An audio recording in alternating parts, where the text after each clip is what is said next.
الحمد لله نحمده ونستعينه ونستغفره ونؤمن به ونتوكل عليه ونعوذ بالله من شرور أنفسنا ومن سيئات أعمالنا من يهده الله فلا مضل له ومن يضلله فلا هادي له ونشهد أن لا إله إلا الله وحده لا شريك له ونشهد أن سيدنا وسندنا ونبينا ومولانا محمدا عبده ورسوله صلی اللہ تعالی علیہ وعلى آلہ وأصحابہ وبارک وسلم تسلیما کثیرا کثیرا اما بعد فاعوذ باللہ من الشیطان الرجیم بسم اللہ الرحمن الرحیم یا ایہا الذین آمنوا اتقوا اللہ وقولوا قولا سدیدا یصلح لکم اعمالکم ویغفر لکم ذنوبکم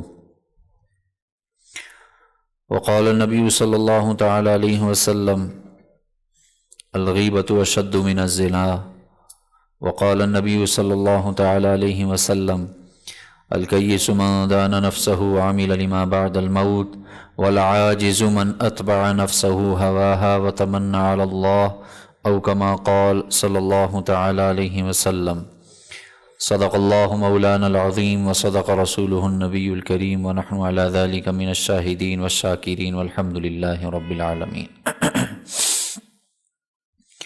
قرآن مجید کی آیت اور رسول اللہ صلی اللہ علیہ وسلم کی حدیث مبارکہ حدیث تلاوت کی ہیں۔ اللہ تعالیٰ سے دعا ہے اللہ تعالیٰ صحیح معنوں میں بات کرنے، سننے، سمجھنے، سمجھانے اور ہم سب کو اس پر اخلاص کے ساتھ عمل کی توفیق نصیب فرمائے۔ اللہ تعالیٰ نے انسانوں کو بے شمار نعمتوں سے نوازا ہے۔ اگر یہ انسان ان نعمتوں کو اس طریقے کے مطابق استعمال کرتا ہے جس طریقے پر اللہ تعالیٰ نے ہدایت فرمائی ہے تو یہ نعمتیں اس کے لیے سکون کا باعث بنیں گی، یہ اس کی زندگی میں سکون لائیں گی۔ اور اگر ان نعمتوں کا استعمال انسان اللہ کے حکم کے مطابق نہیں کر رہا، نہیں استعمال کر رہا ان نعمتوں کو، تو پھر یہی نعمتیں انسان کی زندگی میں بے سکونی کا ذریعہ بنتی ہیں۔ دیکھیں نعمت وہی ہے، یعنی نعمت نہیں بدلی ہے، لیکن طریقہ کار بدلنے کی وجہ سے اللہ تعالیٰ نے اس کا جو نتیجہ ہے یا اللہ تعالیٰ نے جو اس کا صلہ ہے اس کو بدل دیا ہے۔ اسی نعمت کو رکھ کر اللہ نے اس کو بے سکونی دی ہے، اور اسی نعمت کو اگر صحیح طریقے سے استعمال کیا ہے تو اللہ نے اسے سکون دیا ہے۔ ظاہر ہے دینے والی ذات اللہ کی ہے، خالق وہ ہے، پیدا اس نے کیا ہے، تو اس نے ہمیں طریقہ اور سلیقہ بھی سکھایا ہے۔ اللہ تعالیٰ نے ہمیں انسان بنایا ہے، اور انسان کو جیسے بے شمار نعمتیں ہمیں دی ہیں ویسے ہی ایک زبان کی نعمت سے نوازا ہے۔ یہ زبان انسان کو مختلف کرتی ہے، الگ کرتی ہے دیگر حیوانات سے، حالانکہ زبان ان کے پاس بھی ہے، بلکہ وہ اپنی بولی بھی بولتے ہیں جس کو وہی سمجھ سکتے ہیں۔ لیکن جتنے اچھے طریقے سے میں اور آپ اور ایک انسان ما فی الضمیر کا اظہار کر سکتا ہے، سمجھا سکتا ہے، اتنے اچھے طریقے سے دنیا کی اور کوئی مخلوق نہیں سمجھا سکتی۔ اسی وجہ سے انسان کو حیوان ناطق کہا جاتا ہے، بولنے والا انسان، اور دیگر جتنے ہیں ان کو صرف حیوانات کہا جاتا ہے، اس لیے کہ ان کی بولی یا وہ سمجھانے کا جو انداز جو اللہ نے ہمیں دیا ہے وہ انہیں نہیں دیا ہے۔ زبان انہیں بھی دی ہے، اپنی بولی بھی دی ہے، لیکن اللہ نے یہ نعمت، اس نعمت سے ہمیں نوازا ہے۔ اب اگر ایک انسان اس زبان کو، اس دی ہوئی نعمت کو کیسے صحیح طریقے سے استعمال کرے گا، اس سے پہلے میں کچھ باتیں ضمناً عرض کروں گا۔ اصل جو ہمارا مضمون اور موضوع ہے وہ پچھلے ہی جو ہمارا ایک سلسلہ وار چل رہا ہے بچوں کی تربیت کے حوالے سے وہی ہے، لیکن اس سے پہلے کچھ باتیں اس حوالے سے سمجھانا ضروری ہیں۔ دیکھیں زبان وہی کچھ بولتی ہے جو اللہ تعالیٰ نے اس انسان کو، جسے میں کہوں کہ یہ جو دو کان اللہ نے دیے ہیں، مائک ہے، یہ اسے کہا جاتا ہے آڈیو ریکارڈر، جسے عام الفاظ میں سننے کی جو صلاحیت اللہ نے دی ہے، یہ صلاحیت سیدھی جا کے دماغ میں جا کے سیو ہو جاتی ہے۔ پھر اللہ تعالیٰ نے یہ دو کیمرے ہمیں دیے ہیں، آنکھیں، ان میں اللہ نے یہ صلاحیت دی ہے کہ یہ دیکھ دیکھ کر اسے ریکارڈ کرتی ہیں، محفوظ کرتی ہیں، جسے ویڈیو ریکارڈنگ کہتے ہیں۔ اور آخری چیز اللہ نے ہمیں یہ دیا ہے، اسپیکر جسے کہتے ہیں عام الفاظ میں، بولنے کی جو صلاحیت دی ہے، یا جو یہ بولتا ہے اسے زبان کہا جاتا ہے۔ اس سب کا تعلق انسان کے ان اعضاء کے ساتھ اور دماغ کے ساتھ ہے۔ جو چیزیں آپ ایک عربی محاورہ ہے، آسان الفاظ میں سمجھ لیں، عربی کا محاورہ ہے، ترجمہ اس کا یہ ہے کہ برتن سے وہی نکلتا ہے جو اس برتن میں موجود ہوگا۔ آپ برتن میں دودھ ڈالیں گے تو انشاءاللہ دودھ ہی نکلے گا، آپ نے برتن میں پانی ڈالا ہے تو پانی ہی نکلے گا، سالن ہے تو سالن نکلے گا۔ بعینہ، جو کچھ آپ نے اپنی ان دونوں آنکھوں کے ذریعے سے، اپنے دونوں کانوں کے ذریعے سے اپنے دماغ تک پہنچایا ہوگا، وہی آپ کے منہ سے نکلے گا۔ اس لیے ضروری ہے کہ انسان کا دماغ پاک ہو۔ میں اس کی ایک اور سادہ سی مثال نوجوانوں کے حوالے سے دے دوں، جو بچے ہیں ہمارے، ان کے حوالے سے دیکھیں، موبائل ہے، جو موبائل فون ریکارڈ کرنے والا ہے، اس میں اگر کسی نوجوان نے، مثال دے رہا ہوں، میچ ریکارڈ کیا ہے، اس نے پورا میچ 2-3 گھنٹے کا جو تھا وہ اس نے سارا ریکارڈ کر کے کہ میں بعد میں دیکھوں گا، ڈاؤن لوڈ کر دیا اس نے۔ شام کے وقت جب وہ اس ڈاؤن لوڈ کو کھولے گا اور اس میں سے جو ویڈیو سامنے آئے گی وہ وہی آئے گی جو دن بھر اس نے ڈاؤن لوڈنگ پہ لگائی ہوئی تھی۔ اس میں ایسے نہیں ہوگا کہ دن بھر اس نے، یہ میں نے اچھی مثال دی ہے، ایسے نہیں ہوگا کہ دن بھر اس نے لگائی ہوئی تھی میچ کی ڈاؤن لوڈنگ، اور شام کو جب وہ پلے کرے گا تو خانہ کعبہ اور بیت اللہ کا طواف نظر آئے گا، اور ساتھ ساتھ عبد الرحمن سدیس اور ان حضرات کی تلاوت چل رہی ہوگی۔ ایسا بالکل نہیں ہوگا، ممکن نہیں ہے۔ بعینہ، اگر کوئی شخص یہ چاہتا ہے کہ اس کے زبان سے وہی کچھ نکلے کہ جو یعنی پاکیزہ باتیں نکلیں، پاک باتیں نکلیں، اچھی باتیں نکلیں، اس کے لیے ضروری ہے کہ وہ اپنے دماغ کو پاک کرے، اس کا دماغ پاکیزہ ہو۔ اور دماغ پاکیزہ ہونے کے لیے ضروری ہے کہ اس کا دیکھنا اور اس کا سننا یہ پاک ہو۔ یہ میں نے اس لیے بات سمجھائی کیونکہ آگے اس بات کی بہت زیادہ، یعنی اس کو سمجھیے، اس بات کو، انشاءاللہ آگے پھر یہی کام آئے گی۔ اللہ تعالیٰ نے قرآن مجید کی سورۃ الاحزاب میں یہ اللہ تعالیٰ نے بیان فرمایا اور حکم دیا ہے، یا ایھا الذین آمنوا اتقوا اللہ وقولوا قولا سدیدا، اے ایمان والوں اللہ سے ڈرو اور درست بات کہو، درست بات، جو صحیح بات ہے وہ کہو۔ اب میں آگے عرض کروں گا کہ صحیح بات سے کیا مراد ہے، کون سی ایسی باتیں جس سے منع کیا، اس کے علاوہ باقی ساری صحیح باتیں ہوں گی۔ حکم دیا اللہ نے درست بات کرو، درست بات کہو۔ اس درست بات کرنے سے کیا ہوگا؟ اس درست بات کرنے سے اللہ فرماتے ہیں یصلح لکم اعمالکم، ہم تمہارے اعمال درست کر دیں گے۔ اللہ تمہارے اعمال، اللہ نے یہ نہیں فرمایا، بات سمجھیے گا، اللہ نے یہ نہیں کہا کہ تم درست بات کہو تو میں حالات بہتر کر دوں گا یا حالات ٹھیک ہو جائیں گے، میں نہیں، حالات ٹھیک ہو جائیں گے، یہ بھی ہو سکتا تھا۔ اللہ یہ فرماتے کہ اے ایمان والوں درست بات کہو، تمہارے حالات ٹھیک ہو جائیں گے۔ اللہ نے یہ نہیں فرمایا، اللہ نے فرمایا یصلح لکم اعمالکم، تم درست بات کہو۔ وہ یصلح کی جو ضمیر ہے وہ اللہ کی طرف لوٹ رہی ہے، وہ اللہ تمہارے اعمال کو درست کر دے گا۔ ذمہ داری کس کی ہو گئی؟ اللہ کی ذمہ داری ہو۔ یہ نہیں فرمایا کہ خود بخود ہو، نہیں، اب اللہ فرمایا میں خود ذمہ داری لیتا ہوں، گویا کہ تمہارے حالات کی، تمہارے اعمال کی گارنٹی میں لیتا ہوں۔ ایک کام کرو صرف، وہ کیا ہے؟ اللہ سے، مجھ سے ڈرو اور درست بات کہو۔ تو آج کا جو موضوع اور مضمون ہے وہ یہی ہے کہ ہم پہلے اپنے اندر اور اپنی نوجوان نسل کے اندر یہ کیسے منتقل کریں کہ وہ درست بات کہنے والے بن جائیں، ہمارے گھروں کا ماحول ایسا بن جائے کہ ہمارے گھروں میں درست بات ہو، سیدھی بات ہو، ان باتوں میں گھر بیٹا ہے تو اس حساب سے، والدین ہے تو اس حساب سے، بیوی آ گئی تو اس حساب سے، ساس ہے تو اس حساب، یہ ہر ایک کے لیے ہے۔ جب ہم اس زبان کو، میں نے شروع میں بات عرض کی تھی، اس طریقے کے مطابق استعمال کریں گے کہ جیسے اللہ نے فرمایا ہے، تو یہی زبان ہمارے لیے سکون کا باعث بنے گی، نعمت ہے اللہ کی بولنا۔ لیکن جب اس کے برعکس چلیں گے تو یہی زبان ہمارے لیے بے سکونی کا باعث بنے گی، جو گھروں میں اس وقت بے سکونی چل رہی ہے۔ جو ہمارے پورے معاشرے میں بے سکونی چل رہی ہے، وہ کیا ہے؟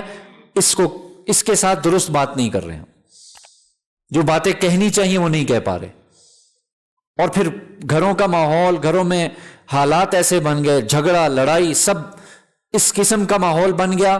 تو اب ان کو یہ بتانا چاہوں گا کہ خالی تعویذات سے آپ کا مسئلہ حل نہیں ہوگا۔ میں مزید آگے جاؤں، خالی دعاؤں سے بھی آپ کا مسئلہ حل نہیں ہوگا، یہ بھی میں بتا دوں۔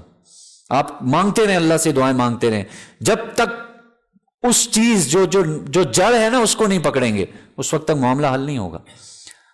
وہ اس حوالے سے ایک سچا واقعہ ہے، ایک شخص نوجوان کسی بزرگ کے پاس گیا، اللہ والے تھے، وہ بزرگ تھے، ان کے پاس جا کے دعا کروائی، حضرت دعا کریں کہ اللہ تعالیٰ مجھے نرینہ اولاد عطا فرمائے۔ حضرت نے دعا کر دی۔ اب دیکھا کہ وہ کچھ عرصے بار بار آ رہا ہے، ہر ہفتے بعد، پھر 2 ہفتے بعد آتا ہی جا رہا ہے۔ اب یہ بزرگ بھی ذرا فکر مند ہو گئے، یار واقعی اللہ سے دعا بھی مانگ رہے ہیں اور کافی عرصہ گزر چکا ہے۔ اور حضرت نے اسے بٹھایا اور بٹھا کے پوچھا، بیٹا آپ کی شادی کو کتنا عرصہ ہو گیا؟ اس نے آگے سے کہا، جی حضرت شادی تو نہیں ہوئی۔ تو حضرت نے کہا کہ بھائی جب شادی نہیں ہوئی تو نیک نرینہ اولاد کی ظاہر ہے پہلے جڑ تو پکڑو نا، شادی کرو گے تو اولاد کے لیے پھر دعائیں کراؤ۔ آپ کو سنانے سے مقصد یہ تھا کہ جب تک آپ جڑ نہیں پکڑیں گے آپ دعائیں کراتے رہیں، بزرگوں کے پاس جائیں، تعویذات لیتے رہیں، صبح و شام جو دل کر رہا ہے آپ کریں۔ جب تک قرآن کے اس حکم پر عمل نہیں ہوگا ہمارا گھر، ہماری نوجوان نسل وہ درست نہیں ہو سکتی۔ اس کے لیے اللہ تعالیٰ نے 8 باتوں سے قرآن مجید میں منع کیا ہے۔ ان 8 باتوں میں سے اگر کسی میں کوئی ایک بھی پائی گئی تو وہ درست قول نہیں ہوگا۔ اب اس کا نقصان کس حد تک ہو، دیکھیں میں ایک پھر سے عرض کروں، اللہ نے یہاں پہ یعنی سچ بولنے کا نہیں کہا، ظاہر ہے وہ ایک بہت بڑا حکم ہے، بہت بڑا حکم ہے، لیکن یہ جو 8 باتیں ہیں نا، ان 8 باتوں میں جھوٹ داخل ہے، لیکن مقصد یہ سمجھانا ہے۔ ہر آدمی یہ سمجھتا ہے بھائی موقع پر جو آدمی ڈٹ کے سچ بول لے یہ درست بات ہے، نہیں، غلط ہے یہ،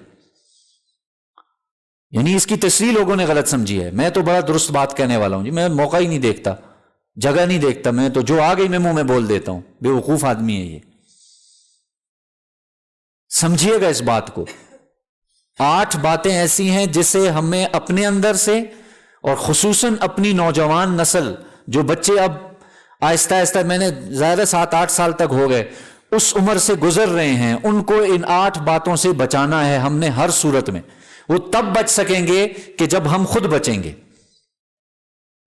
یہ 8 باتیں اگر ان میں سے ایک بھی پائی گئی تو درست بات نہیں ہوگی۔ اب جب میں بیان کروں گا، جب میں اس کو عرض کروں گا تو ایسے لگے گا سب سے پہلے میری ذات کہ واقعی ہم میں سے کوئی ایک شخص بھی درست بات نہیں کہتا۔ اور میں مثال دے رہا تھا سچ کے حوالے سے، دیکھیں صرف سچ ہی بولنا اس سے بھی نجات نہیں ہوگی، کیونکہ بعض دفعہ یہ سچ بولنا آپ کو عذاب کا ذریعہ بنائے گا۔ کیسے؟ مثال دے رہا ہوں، غیبت۔ غیبت میں آدمی کسی کے بارے میں سچ ہی بولتا ہے، جھوٹ نہیں بولتا۔ آپ نے جب مثال میں 2 بندے بیٹھے ہیں، یار فلاں آدمی نا یہ کام کر رہا تھا، یا اس میں یہ کام ہے، یا جو بھی ہم بات کرتے ہیں جو عام طور پہ، تو ظاہر ہے وہ اس میں باتیں ہیں تب آپ نے کی ہے نا، تو آپ تو کیا بول رہے ہیں؟ سچ بول رہے ہیں۔ لیکن آئے یہ سچ بولنا یہاں پہ ٹھیک ہے آپ کے لیے؟ قرآن کہہ رہا ہے کہ بھائی تم یہ کیا تم پسند کرتے ہو کہ تم اپنے بھائی کا مردار گوشت کھاؤ؟ گناہ کبیرہ ہے یہ۔ آپ کہیں نہیں جی میں تو آپ سچ بول رہے ہیں، تب یہ غیبت ہے۔ کسی کی پیٹھ پیچھے اس کے بارے میں وہ بات کرنا جو اس کے اندر پائی جاتی ہے، یہی غیبت کی تعریف ہے۔ اللہ نہ کرے، اللہ نہ کرے، آپ اگر اس کے بارے میں ایسی بات بیان کر رہے ہیں کہ جو اس میں نہیں پائی جاتی، یہ تو بہتان ہے، یہ تہمت لگانا ہے، یہ تو اس سے بھی بڑا عذاب ہے اس پر۔ تو اس لیے جو باتیں میں عرض کروں گا بڑی باریکی سے، بڑی گہرائی سے سمجھیے گا۔ بہت موٹی موٹی 8 باتیں ہیں، کوئی اتنا یعنی اس میں اتنی کوئی ہیج پیج نہیں، لیکن سمجھیے گا۔ خصوصاً اس بات کو اپنے گھروں میں اس کا باقاعدہ مذاکرہ کیجئے گا کہ بھئی یہ 8 باتیں ہمارے گھر میں نہیں ہونی چاہیے، کچھ بھی ہو جائے۔ جب یہ 8 باتیں نہیں ہوں گی نا، اس وقت آپ اپنا ماحول اپنے گھر کا دیکھیں، اپنے گھر کا ماحول اس وقت آپ دیکھیں گے، اور وہ گھر ظاہر ہے پورے خاندان میں پھر بات چلے گی۔ اور یہی بات پورے معاشرے میں پھیلے گی۔ سب سے پہلی چیز 8 باتوں میں سے جس سے انسان کو بچنا ہے، اور اگر ان 8 میں سے کوئی ایک یا یہ چیز شامل ہو گئی وہ درست بات نہیں ہوگی۔ سب سے پہلی چیز جھوٹ کا خاتمہ۔ اپنے اندر سے بھی خدارہ جھوٹ کو نکالیں، اور اپنی نوجوان نسل، جو نئی نسل آ رہی ہے، اس کے اندر آپ کو نکالنے کی ضرورت ہی نہیں پڑے گی۔ آپ نہیں بول رہے، آپ کا بچہ نہیں بولے گا انشاءاللہ۔ کوشش کریں کچھ بھی ہو جائے، مذاق میں بھی نہ ہو۔ میں آپ کو عرض کروں، اس وقت ایسے ملک ہیں، معاشرہ نہیں کہہ رہا، محلہ نہیں کہہ رہا، ایک خاندان نہیں کہہ رہا، ایسے ملک ہیں جو ملک دعویٰ کر رہے ہیں اس وقت کہ بھئی ہمارے ملک میں ایک فرد بھی ایسا نہیں ہے کہ جو جھوٹ بولتا ہو۔ کدھر بیٹھے ہیں ہم، کدھر کی باتیں کر رہے ہیں؟ اور ان میں کبیرہ گناہ بہت زیادہ ہیں، بے حیائی ہے، اس کے علاوہ جتنے بھی شراب نوشی ہے، زنا ہے، یہ سب چیزیں ان کے اندر ہیں۔ لیکن وہ کھڑے کس بات پہ ہیں کہ ہمارے معاشرے میں چھوٹے سے لے کر بڑے تک کوئی ایک فرد پورے ملک کا جھوٹ نہیں بولتا۔ ملک یہاں تک چل رہے ہیں، آپ اٹھ کے دعویٰ کر سکتے ہیں کہ ہم ملک چھوڑو، شہر چھوڑو، محلہ چھوڑو، ایک گھر میں ہم لوگ دعویٰ نہیں کر سکتے کہ ہمارے گھر میں کوئی جھوٹ نہیں بولتا؟ کر سکتے ہیں ہم نہیں دعویٰ کر سکتے۔ عادت بنا لی ہم لوگوں نے، ہمارے بچوں کی عادت بن چکی ہے جھوٹ بول دو۔ سکھائیں ان کو کہ بیٹا جب یہ تمہارے اندر عادت رہے گی، اور یہ جھوٹ کی عادت انسان کو بڑی عمر تک نہیں چھوڑ سکتا آدمی۔ آج لت پڑ گئی، مرتے دم تک یہ لت نہیں چھوٹے گی، چھوڑنا پڑے گا اسے۔ سمجھائیں پیار محبت سے نوجوان بچوں سے کہ بیٹا کچھ بھی ہو جائے ہم تمہیں کچھ نہیں کہیں گے، جھوٹ نہیں بولنا۔ بچپن سے یہ تذکرے چلیں گے تو انشاءاللہ ظاہر ہے پھر خود اپنے اندر سے نکالیں۔ پہلے اس خناس کو اپنے اندر سے نکالیں، اللہ کرے گا، اللہ توفیق دے گا، بچوں کے اندر بھی نہیں ہوگی۔ جھوٹ سب سے پہلی چیز۔ دوسری چیز جو میں نے پہلے بھی عرض کی، غیبت۔ اس سے اپنے معاشرے کو، اپنے گھر والوں کو بچائیں۔ ماں غیبت کر رہی ہے، آج گھنٹوں ہماری خواتین غیبت کر رہی ہیں، فون پہ لگی ہیں، کبھی بہن سے، کبھی بھائی سے، کبھی کس سے، اور گھنٹوں غیبت چل رہی ہے۔ اور یہ چیز اب ظاہر ہے وہ تو بچہ، تو میں نے عرض کیا نا، بچہ ان 2 آنکھوں سے ویڈیو ریکارڈنگ ہو رہی ہے، ان 2 کانوں سے آڈیو ریکارڈنگ ہو رہی ہے، اور یہ صرف 1-2 دن کی بات نہیں ہوتی، یاد رکھیے، اس پر پورے 10-10 15-15 سال کی محنت ہے، 1-2 دن میں نہیں ہوا یہ۔ 16 سال آپ نے بچے پر محنت کی ہے غیبت کی۔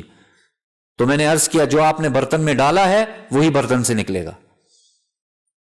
اس نے سنی غیبت ہے تو وہ غیبت کرے گا، اور یہ غیبت انسان کے اعمال کھا جاتی ہے، یہ کہیں کا نہیں رہتا آدمی، نفرتیں دلوں میں اسی یہ بنیاد بنتی ہے۔ نکالیں اپنے اندر سے یہ۔ دوسری چیز میں عرض کر رہا ہوں، غیبت، اس سے بچیں۔ تیسری چیز اور بہت اہم چیز ہے تہمت لگانا، بہتان باندھنا۔ بچے بچپن میں ایک دوسرے پر لگا دیتے ہیں، بچے نے نہیں کیا ہوتا دوسرے کو کہہ دیتے ہیں اس نے کیا ہے جی، یہ بہتان ہے۔ اس کو سکھایا جائے گا بیٹا نہیں، آپ نے نہیں کرنا، الزام نہیں لگانا کسی پہ۔ اور تب ہوگا کہ جب باپ صبح آتا ہے، دن کو آتا ہے، یا ماں ہے وہ پڑوسیوں پر الزام تراشیاں ہیں، وہ فلانی اس نے ایسا کیا، باپ پورا دن اس کا کام یہ ہے، تو معذرت کے ساتھ بچے پھر یہی کریں گے۔ یہ وہ باتیں ہیں جو آپ روزانہ اپنے بچوں میں دیکھتے ہیں لیکن نہیں کر پا رہے۔ آگے سے بعض دفعہ ہنس بھی جاتے ہیں، خوش ہو جاتے ہیں، چلو بچہ بولنا تو سیکھا ہے، اس میں کانفیڈنس آیا، یہ ہمارے سامنے بات کر سکتا ہے۔ اللہ کے بندو بتاؤ تو صحیح کیا بات کرنی ہے، کیا نہیں کرنی۔ 3 چیزیں ہو گئی، چوتھی چیز یہ تو بہت زیادہ ہے، اور یہ ہمارے گھروں کا پورا ماحول بگڑ رہا ہے اس چوتھی چیز سے۔ چغل خوری کی میں عام تعریف آپ کو سمجھاؤں، اور دیکھیں عربی میں اسے نمام اور قطات کہا جاتا ہے۔ اللہ حدیث میں آتا ہے، اللہ کے رسول صلی اللہ علیہ وسلم نے فرمایا لا يدخل الجنت قطات لا يدخل الجنت نمام، چغل خوری کرنے والا جنت میں نہیں داخل ہوگا۔ یہ آپ نے فرما دیا صاف۔ چغل خوری کہتے کسے ہیں؟ کسی کی اچھی یا بری بات دوسروں تک اس نیت سے پہنچانا کہ اس میں جھگڑا ہو جائے۔ کسی کی اچھی یا بری بات دوسرے تک اس نیت سے پہنچانا کہ جھگڑا ہو جائے ان دونوں میں۔ اب آپ کہیں گے بری بات تو سمجھ میں آ رہی ہے، اچھی بات نہیں سمجھ میں آ رہی، یہ میں آپ کو گھروں کی مثال دے کے سمجھاؤں گا۔ ظاہر مثال سے بات مزید واضح ہو جاتی ہے۔ مثال دے رہا ہوں جو ہمارے گھر کا معاملہ ہے۔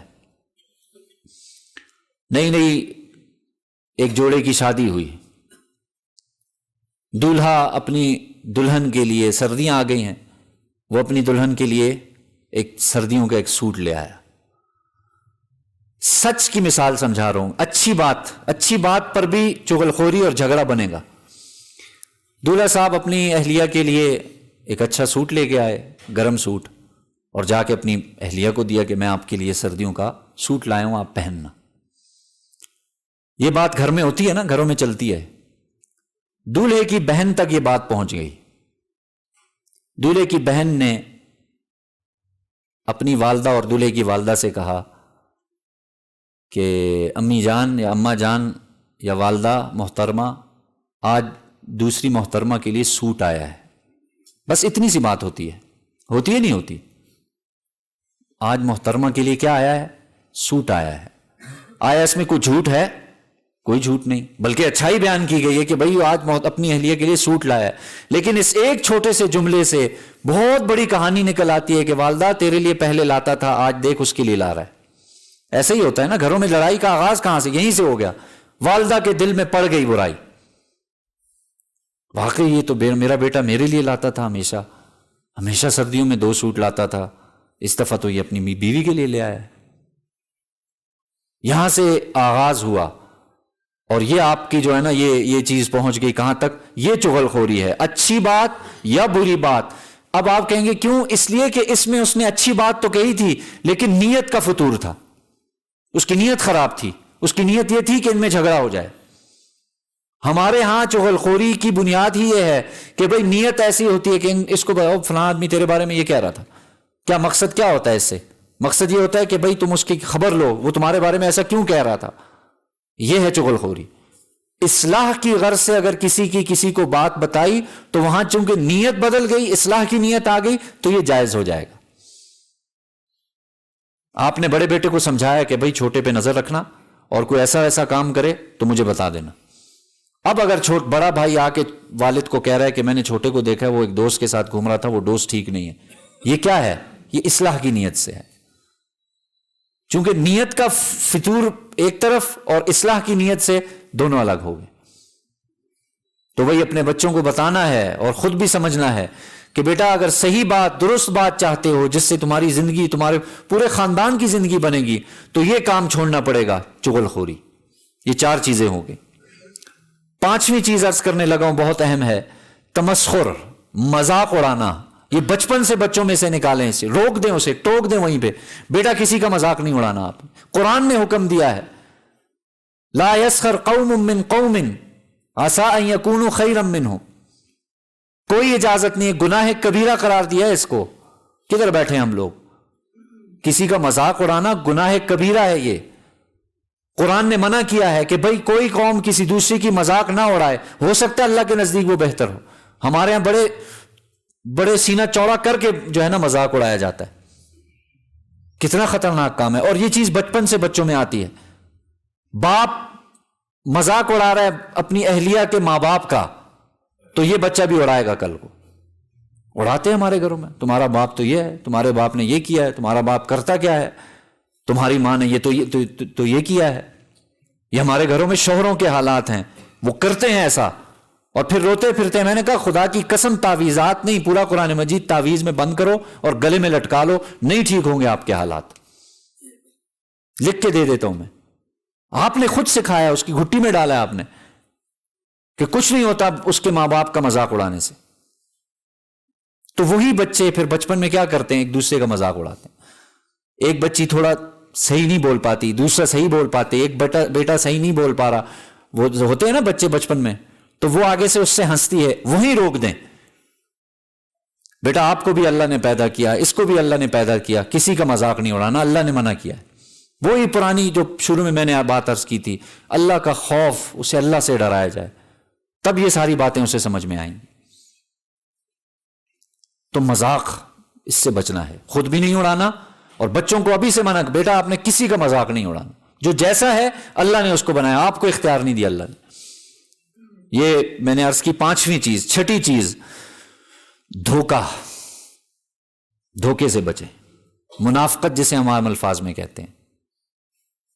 آج ہمارے ہاں یہ ہو رہا ہے، منافقوں والا عمل ہے، جس کے ساتھ کھڑے ہم کہتے ہیں ہم تیرے ہیں، وہاں سے الگ ہوئے ہم کہتے ہیں ہم تو اس کے ساتھ ویسے کھڑے تھے۔ منافقوں کا کیا عمل تھا؟ قرآن مجید میں انا معاکم، اللہ کے رسول کے پاس آئے، ہم تو آپ کے ساتھ ہیں جی، ہم تو کلمہ پڑھتے ہیں۔ جیسے ہی کفار میں گئے، انا معاکم، ہم تمہارے ساتھ ہیں، ان کو صرف جو ہے نا گیم کھیل رہے تھے، ہم مکر فریب کر رہے تھے، دھوکہ دے رہے تھے ان کو۔ اللہ فرماتے ہیں یہ دھوکہ ہمیں نہیں دے رہے تھے، یہ خود کو دھوکہ دے رہے ہیں۔ اللہ کے ساتھ اللہ کو دھوکہ دیں گے؟ وہ کیسے بیوقوف لوگ، یہ خود کو دھوکہ دے رہے ہیں۔ یہ دھوکے باز آدمی پر کبھی بھی بھروسہ نہیں کیا جاتا۔ یہ ہمارے بچوں کو سمجھنا پڑے گا، سمجھانا پڑے گا۔ بیٹا آپ نے اگر زندگی میں دھوکے والے عادتیں اپنا لیں، زبان میں دھوکہ بازی آ گئی، آپ پر کوئی شخص اعتبار نہیں کرے گا۔ اس لیے کچھ بھی ہو جائے منافقت سے بچنا ہے، دھوکہ نہیں۔ اور آٹھویں اور بہت ساتویں چیز عرض کرنے لگا ہوں، ایذائے مسلم، ولا تنابزوا بالالقاب، ناموں سے نام مت بگاڑا جائے۔ ایذائے مسلم میں آتا ہے نا، اس میں سب چیزیں داخل ہو جاتی ہیں۔ ایذائے مسلم، کسی مسلمان کو ایذا دینا زبان کے ذریعے سے، یہ انتہائی ناجائز ہے، یہ گناہ کا کام ہے۔ یہ سمجھایا جائے بیٹا کسی کو ایذا نہیں دینی، بڑا ہے اسے بڑا رکھنا ہے، چھوٹا ہے اسے چھوٹے کے، نقصان نہیں دینا کسی کو، ایذا نہیں دینی آپ نے، نہ زبان کے ذریعے سے نہ ہاتھ کے ذریعے سے۔ یہ ایسی باتیں جو ماشاءاللہ اس پر بار بار ہم سنتے رہتے ہیں، ایذائے مسلم حرام ہے، ایذائے مسلم حرام ہے۔ اللہ کے رسول صلی اللہ علیہ وسلم نے فرمایا ہے، حدیث میں آتا ہے کہ بھئی وہ شخص مومن نہیں ہو سکتا کہ جو کسی مسلمان بھائی کو اپنے ہاتھ یا اپنی زبان سے ایذا پہنچائے۔ سنتے ہیں نا بار بار، اس کو عمل میں لائیں، مت دیں کسی کو ایذا۔ اور آخری اور بہت اہم چیز جو میں عرض کرنے لگا ہوں، وقت پورا ہونے لگا ہے، گالی دینا قرآن میں ہے۔ یہ میں نے باتیں آپ کو 8 کی 8 سمجھائی ہیں، ان 8 باتوں میں سے کوئی ایک بھی کسی میں پائی جا رہی ہے تو وہ درست قول نہیں ہوگا، اور جب قول درست نہیں ہوگا، یصلح لکم اعمالکم، پھر آپ کچھ بھی کر لیں آپ کے حالات درست نہیں ہوں گے، آپ کے اعمال درست نہیں ہوں گے۔ اپنے بچوں کو بھی یہ سمجھائیں، گالی بہت بڑا جرم ہے۔ یہ اللہ کے رسول صلی اللہ علیہ وسلم، سباب المسلم فسق، کسی مسلمان کو گالی دینا یہ فسق ہے، گناہ کبیرہ ہے۔ یہ ہمارے تو گالی سے نیچے بات ہی نہیں کرتے۔ ماں بہن کی گالی تو ایسے ہے جیسے، دیکھیں اللہ کے رسول صلی اللہ علیہ وسلم نے صحابہ کو مخاطب کر کے فرمایا، گناہ کبیرہ ہے اپنے ماں باپ کو گالی دینا۔ صحابہ، ظاہر پاکیزہ معاشرہ، صحابہ پریشان، اے اللہ کے رسول اپنے ماں باپ کو کون گالی دیتا ہے؟ آپ صلی اللہ علیہ وسلم نے فرمایا، کسی نے کسی کے ماں باپ کو گالی دی اور بدلے میں اس نے بھی اس کے ماں باپ کو گالی دی تو یہ ایسے ہی ہے جیسے اس نے اپنے ماں باپ کو گالی دی۔ دے نہیں رہے ہم لوگ، صبح ہوتی ہے تو گالی سے ہوتی ہے، شام ہوتی ہے تو گالی پہ ختم ہوتی ہے۔